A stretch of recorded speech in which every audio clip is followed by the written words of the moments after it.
नमस्कार। आप सबको सबसे पहले तो इस कोरोना वैश्विक महामारी और कोरोना संक्रमण से लड़ने के लिए सबका बहुत बहुत धन्यवाद कि बहुत ही सुंदर तरीके से आप सबने इस कोरोना महामारी संक्रमण को हराने के लिए सब लोगों ने काम किया। प्रदेश के लोगों ने, चाहे वो युवा वर्ग हो, चाहे वो हमारे शिक्षक साथी हों, चाहे नौजवान हों, सबने सरकार के साथ मिलकर के इस संक्रमण को हराने के लिए काम किया। और मैं कह सकता हूं कि आज पूरे देश में राजस्थान के मॉडल की और राजस्थान के सरकार द्वारा कोरोना संक्रमण को रोकने के लिए किए गए प्रयासों की सब जगह सराहना हो रही है। अब सरकार के द्वारा माननीय मुख्यमंत्री जी ने 21 तारीख से लेकर के 30 तारीख तक अवेयरनेस कार्यक्रम सब जगह चालू करने की शुरुआत की है, जिसकी शुरुआत 21 तारीख को हो गई थी। राज्य स्तरीय प्रोग्राम माननीय मुख्यमंत्री जी ने सभी जनप्रतिनिधियों के साथ जुड़ करके वीसी के माध्यम से पूरे प्रदेश में जागरूकता अभियान का शुभारंभ किया। हम सब मंत्री जनप्रतिनिधिगण भी अपने अपने क्षेत्र में जनता को इस संक्रमण से बचाने के लिए, लोगों को संक्रमण से बचाने के लिए जन जागृति अभियान अवेयरनेस कार्यक्रम चलवा रहे हैं, जिसमें आप सबका सहयोग अपेक्षित है। सब लोगों से अपील करना चाहूंगा कि मास्क लगा करके रखें, 2 गज की दूरी बना के रखें, लोगों को समझाएं कि इस संक्रमण से डरने की आवश्यकता नहीं है, लेकिन बचाव की अति आवश्यकता है। इससे बच करके रहें। जो संसाधन सरकार ने इस 2-3 महीने में लॉकडाउन के दौरान उपलब्ध कराए हैं, मैं समझता हूं इससे काफी प्रदेश के लोगों को फायदा हुआ है।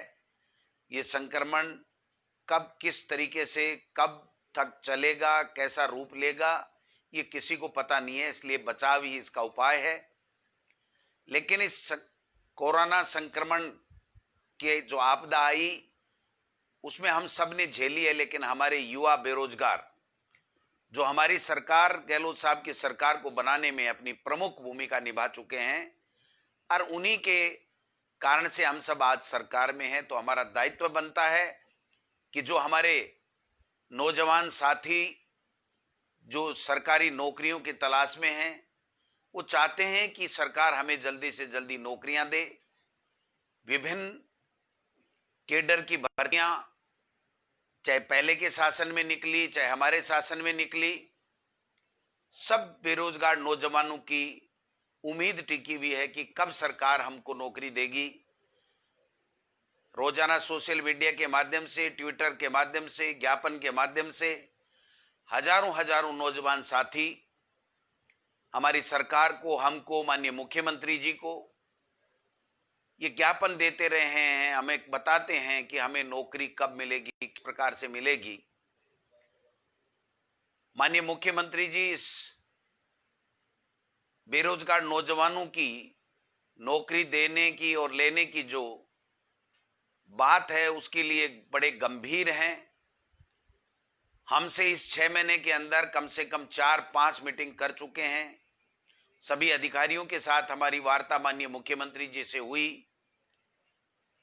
वो हमसे बार बार एक ही बात कहते हैं कि राजस्थान को नौजवान जो बेरोजगार है, शिक्षित है, सरकार में नौकरी हासिल करने की पात्रता वो पूरी रखता है, उसको नौकरी जल्दी से जल्दी कैसे मिले, इस दिशा में सबको काम करना है।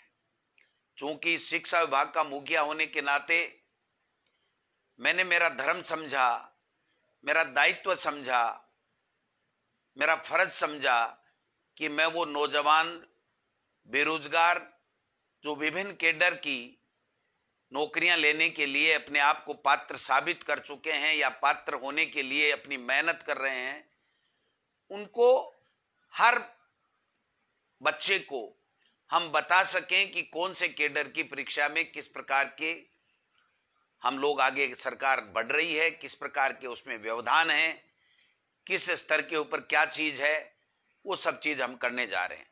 सबसे पहले तो मैं जो नौजवान हमारे व्याख्याता भर्ती के लिए 5,000 लोगों ने जनवरी के माह में परीक्षा दी थी, उस वक्त काफी नौजवानों का यह भी था कि ये भर्ती आगे किसके परीक्षा, लेकिन 1.5 साल से ये भर्ती आगे खिसक रही थी।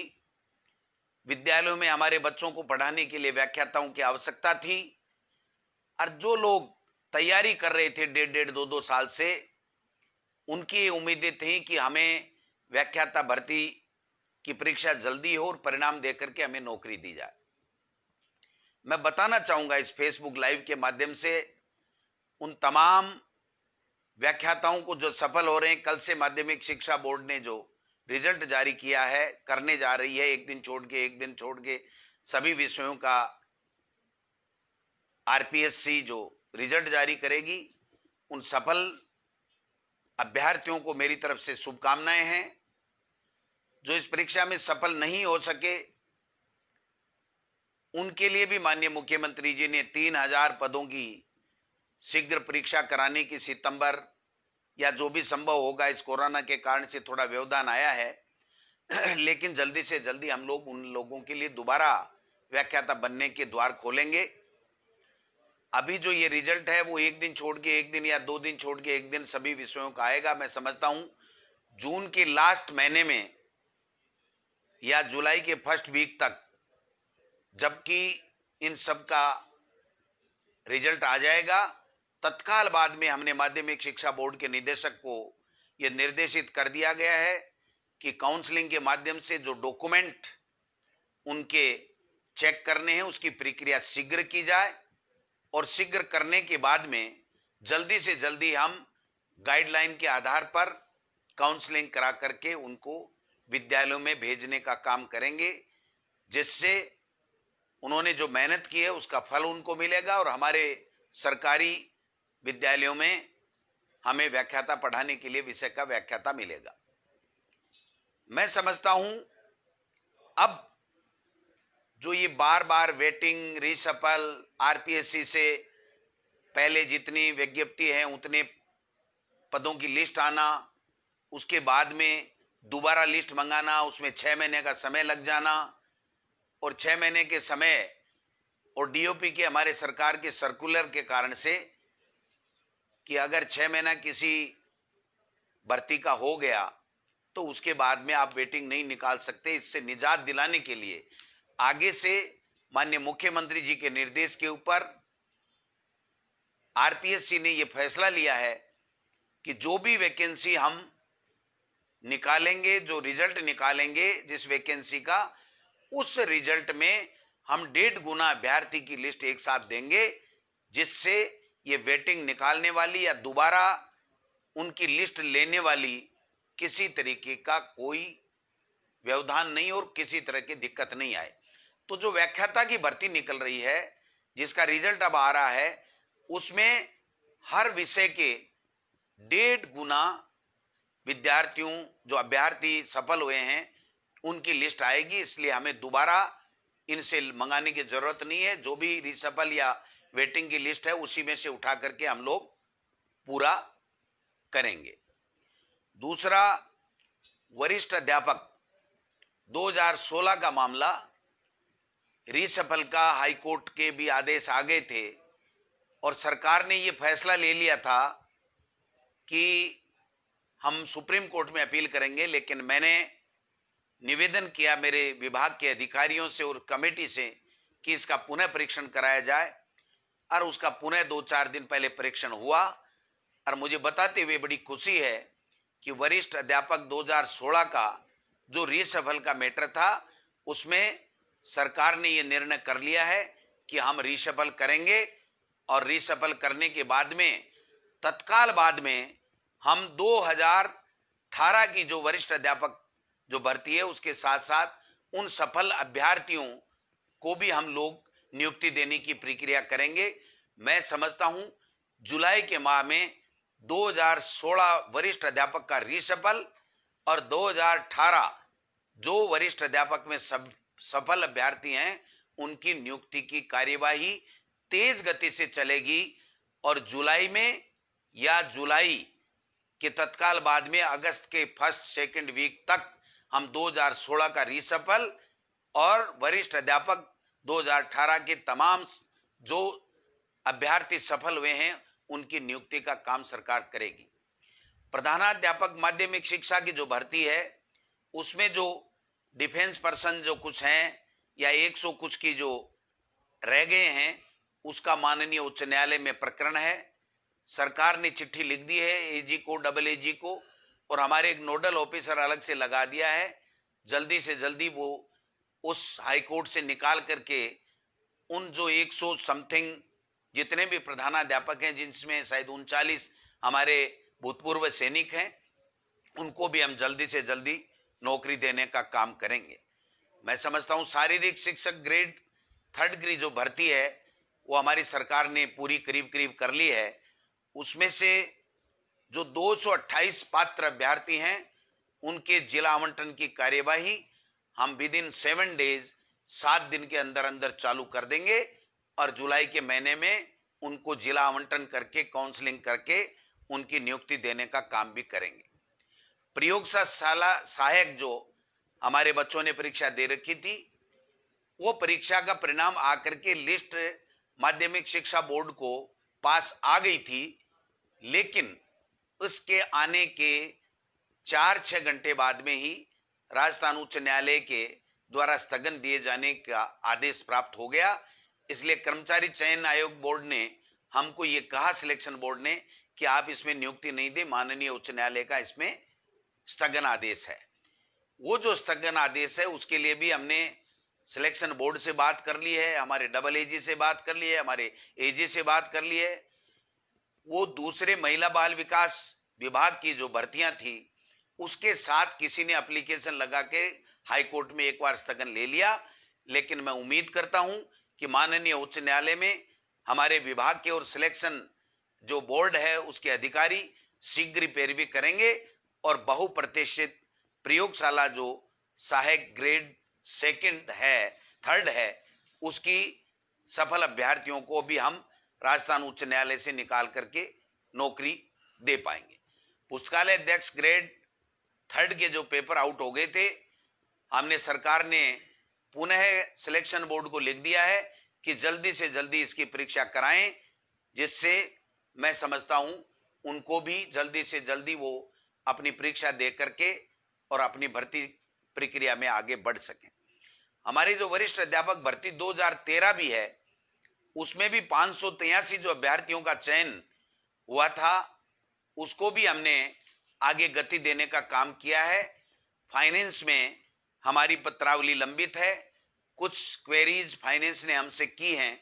हम चाहते हैं कि जल्दी से जल्दी उन वरिष्ठ अध्यापक भर्ती 2013 के जो अभ्यर्थी सफल अभ्यर्थी 583 जो सरकारी नौकरी के लिए अपना प्रयास कर रहे हैं उनको भी हम जल्दी से जल्दी अच्छे परिणाम देने की ओर आगे बढ़ रहे हैं। मैं उम्मीद करता हूं कि वो भी हम सफलता मिलेगी और उन बच्चों को भी नौकरी सरकार देगी।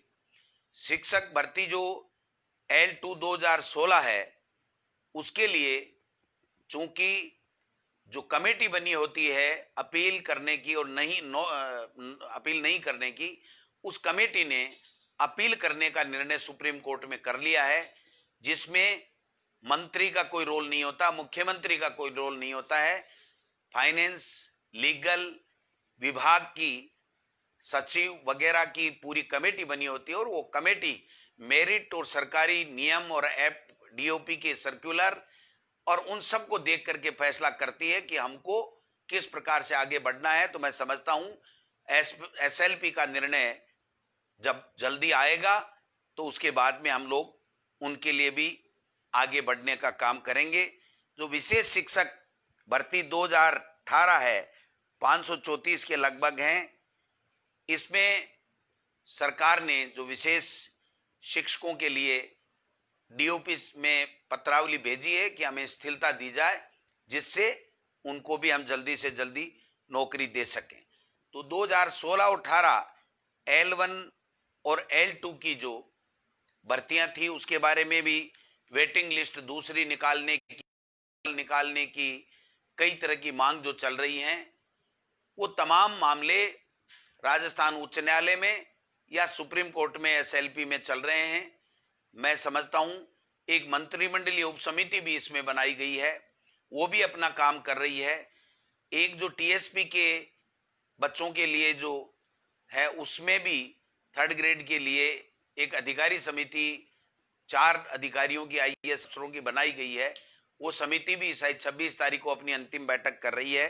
तो मैं समझता हूं जल्दी उसमें भी हम लोग काम करने का काम करेंगे।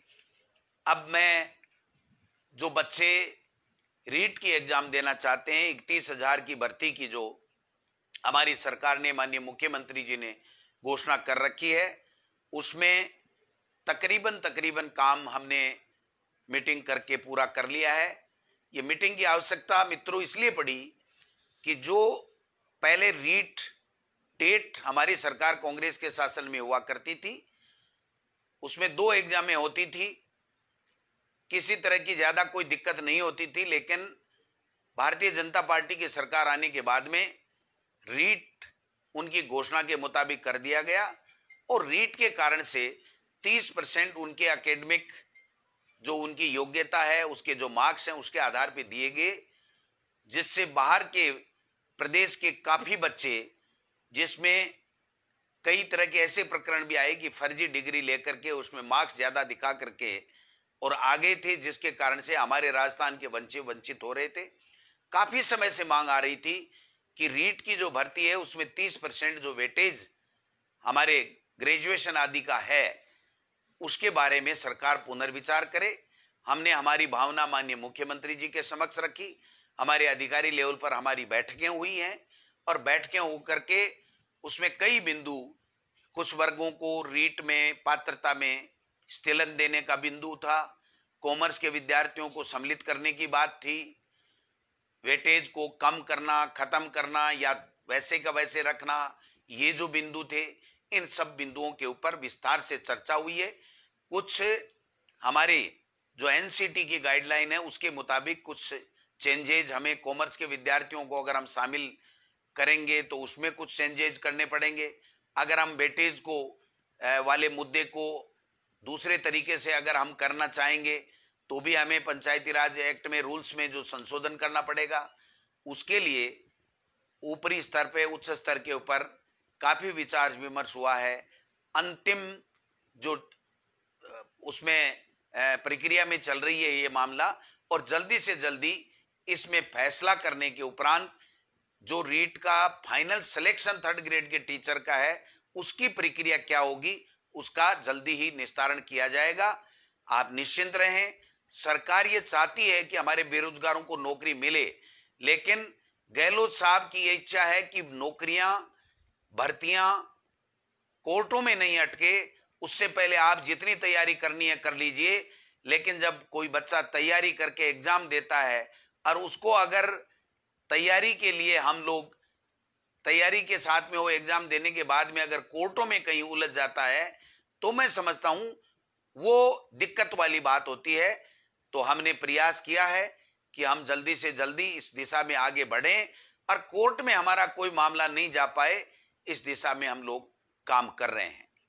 बाकी जितने भी भर्तियां हैं उनके बारे में सब में मैंने आपको बताया है, पीटीआई का बताया है। जल्दी हम 228 का जिला आवंटन कर रहे हैं। प्रधानाध्यापक के लिए हमने हाई कोर्ट में कह दिया है। जो हमारे वरिष्ठ अध्यापक हैं, 2016 का रिशफल हम करेंगे, 2018 को जल्दी हम नियुक्ति देंगे। जो कनिष्ठ सहायक जो लिपिक हैं, एलडीसी की जो भर्ती है, उसमें हमने जिला आवंटन की प्रक्रिया को पूरा कर लिया है और जो कैलेंडर दिया है उसके मुताबिक हम लोग आगे बढ़ रहे हैं और जल्दी जुलाई के महीने में भी हम लोग उनको नौकरी देंगे। मैं समझता हूं समय समय पर हम सब लोग इन चीजों की चर्चा करें और चर्चा करने के उपरांत हम लोग पारदर्शिता के साथ में, हमारी सरकार माननीय मुख्यमंत्री चाहते हैं कि पारदर्शिता से हम सारी चीजें बताएं। जो शिक्षक भर्ती 2012 है, उसके लिए भी जो पंचायती राज की भर्ती थी, जिला परिषदों के माध्यम से हुई थी, उसमें भी पंचायती राज के अधिकारी और उनकी जो लीगल की, डीओपी की, फाइनेंस की कमेटी बनी हुई थी, उन्होंने एसएलपी करने का निर्णय ले लिया। चूंकि वो एक कमेटी होती है जो संविधान में उनको अधिकार प्राप्त है, उनको फैसला करना होता है कि अपील होगी या हम नोट अपील होगी, तो वो भी कर दिया गया है। बाकी जितने भी भर्तियां हैं जल्दी से जल्दी करेंगे। 31,000 टीचर्स की जो आपकी रीट की एग्जाम है, जो उसको भी हम जल्दी, इसको अंतिम फैसला करने के बाद में हम लोग इस कोरोना महामारी से हम लोग निकल जाएं, क्योंकि कई जो पढ़ने वाले बच्चे हैं वो कोचिंग में पैसा जमा करा चुके। कोचिंग के कारण से उनका भी ये बात बार बार ज्ञापन से आता है कि साहब जब तक कोचिंग नहीं खुले तब तक आप अगर रीट कराओगे तो हम पहले वाले जो कंपटीशन में जो लोगों ने तैयारी करके दी उससे हम पिछड़ जाएंगे। लेकिन मैं आपको आश्वस्त करना चाहता हूं कि हम इस भर्ती को डिले नहीं करना चाहते। ज्ञापन देना अलग बात है, निर्णय करना अलग बात है। माननीय मुख्यमंत्री जी ने ये स्पष्ट निर्देश हमारे विभाग को दिया है कि जल्दी से जल्दी 3rd ग्रेड के जो टीचर्स हैं उनके लिए रीट की जो एग्जाम है उसको आप जल्दी कराइए। हमारे व्याख्याता जो 5,000 की जल्दी से जल्दी भर्ती कीजिए, और जो बाकी शेष 3,000 की घोषणा माननीय मुख्यमंत्री जी ने कर रखी है उसके लिए भी हमने प्रक्रिया चालू कर दी है। डीपीसी हम लोग करवा रहे हैं, ऊपर से लेके नीचे तक के सबकी हम लोग डीपीसी करवा रहे हैं। 2nd ग्रेड वालों को दोनों 16 और 18 का हमने निर्णय ले लिया और जल्दी से जल्दी इनको नौकरी मिल रही है। मैं समझता हूं बहुत अच्छे तरीके से आप लोगों ने कोरोना में सबको बचाने का जो काम किया है, जो मेहनत कर रहे हैं, जो आप अवेयरनेस जागरूकता फैला रहे हैं, उसमें आप काम कीजिए। और मैं एक बात और मेरे नौजवान साथियों से करना चाहता हूं कि हमें किसी तरह का कोई मुगालता हमारी सरकार को नहीं है कि आपकी वजह से, आपकी मेहनत की वजह से और आपसे जो वादे किए हैं उसके मुताबिक हम काम कर रहे हैं। आपके कारण से हम सरकार में आए हैं। तो हमारी और हमारी कांग्रेस की सरकार की पहली प्राथमिकता है कि हम आपको जल्दी से जल्दी नौकरियां दें, आपके लिए नौकरियों के लिए वातावरण निर्माण करें, और हाई कोर्ट में हम मजबूती के साथ में पैरवी करें, सुप्रीम कोर्ट में हम मजबूती के साथ में हमारे नौजवान साथियों को नौकरी देने के लिए पैरवी करें। लेकिन चूंकि जो संवैधानिक व्यवस्थाएं बनी हुई हैं उस व्यवस्थाओं में मंत्री का या मुख्यमंत्री का जिस स्तर पे रोल हो सकता है उस स्तर पे हम हमारा रोल अदा कर सकते हैं। लेकिन जो कॉन्स्टिट्यूशनल जो कमेटी बनी होती है जिसको अपील करने या नहीं अपील करने का जो अधिकार है वो अधिकार उन्हीं को प्रदत्त है, उसमें हम कोई किसी तरीके का नहीं कर सकते। तो मैं समझता हूं इसलिए जो अपील करना नहीं करना इसमें हमारा मंत्री का या मुख्यमंत्री का रोल नहीं होता है। इसलिए ये आपको कुछ लगता होगा थोड़ा बहुत कि साहब ये अपील क्यों करते हैं, हमको नौकरी क्यों नहीं देते हैं। आप समझने की चेष्टा करें, हम बराबर उनसे सलाह करते हैं, हम बराबर उनको गाइडेंस देते रहते हैं, हम बराबर उनसे पूछते रहते हैं कि कौन सी भर्ती की। मैं आपको आश्वस्त करना चाहता हूं कि माननीय मुख्यमंत्री अशोक गहलोत की सरकार हमारे प्रदेश के बेरोजगारों को जो नई नौकरी प्राप्त करना चाहते हैं, 3rd ग्रेड के टीचर की एग्जाम देना चाहते हैं, उनके लिए इस प्रकार की व्यवस्था करना चाहती है कि कोर्टों में भर्तियां नहीं अटके और हमारे राजस्थान के नौजवानों को ज्यादा से ज्यादा संविधान में जो अधिकार दिए हुए हैं उसके तहत उनको नौकरियां मिले और 2nd ग्रेड के बच्चों को भी मिले। और हमारे जब स्कूलें खुले तो हमें व्याख्याता 2nd ग्रेड 3rd ग्रेड सब टीचर मिले, तो हमारे गरीब का गांव ढाणी में बैठा हुआ गरीब का बच्चा भी अच्छे तरीके से अपने बच्चे को सरकारी स्कूल में बिना किसी फीस के पढ़ा सके। इस तरह की व्यवस्था हम लोग करने जा रहे हैं। आपने जो कोरोना में काम किया है उसके लिए बहुत अच्छी बात है। जो एलडीसी भर्ती है 2018 इसके लिए भी हमने डीओ को जो फार्म है वो जिले वाइज हम जल्दी आज या कल में ही भेज देंगे और जल्दी जो टाइम शेड्यूल दिया गया है उसके मुताबिक हम लोग आगे बढ़ेंगे। तो आप सबको बहुत बहुत नमस्कार। धैर्य बनाए रखें। सरकार आपके द्वारा बनाई हुई है, आपकी सरकार है, आपके कल्याण के लिए, आपकी वैभूति के लिए, आपके विकास के लिए, आपकी प्रगति के लिए कार्य कर रही है। माननीय मुख्यमंत्री जी का हमेशा एक ही बात रहती है कि बेरोजगार नौजवानों को जल्दी से जल्दी नौकरियां दे, इस दिशा में प्रत्येक विभाग काम करे। और शिक्षा विभाग की तो कम से कम इस 12 महीने में 10 से भी ज्यादा बैठकें इस भर्तियों को लेकर के माननीय मुख्यमंत्री जी ले चुके हैं। इसलिए मैं आश्वस्त करना चाहता हूं कि आप निश्चिंत रहें, आपके लिए हमारा विभाग, मैं, हमारी सरकार, हमारे मुखिया माननीय मुख्यमंत्री जी पूरी तरीके से चिंतन कर रहे हैं और निश्चित रूप से जल्दी हम लोग इन भर्तियों को लेकर के आगे बढ़ेंगे। मैं समझता हूं आप सबने मेरी भावनाओं को समझा होगा। आपकी जो भावनाएं हम रोजाना समझते हैं, ट्विटर के माध्यम से हमें कड़वे वचन पढ़ने को भी मिलते हैं, लेकिन ये आपका अधिकार है, ये आपका हक है।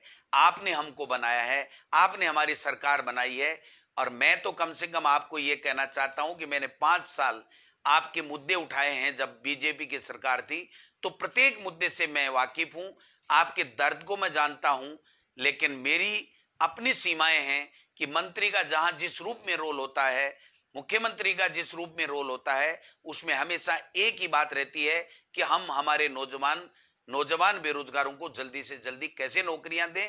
इसलिए आप आश्वस्त रहें, रीट भी जल्दी होगी, सेकंड ग्रेड का रिसिपल भी जल्दी होगा, सेकंड ग्रेड की ज्वाइनिंग भी जल्दी होगी और व्याख्याता की ज्वाइनिंग भी जल्दी होगी। जो ही आरपीएससी से हमारे को लिस्ट मिल जाएगी, डॉक्यूमेंट चेक करने के बाद में हम लोग देंगे, और एलडीसी की भर्ती हम जल्दी से जल्दी करने ही जा रहे हैं।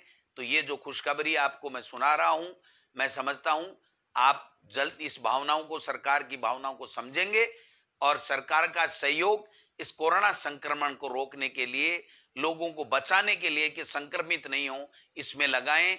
निश्चित रूप से जय हिंद, जय भारत।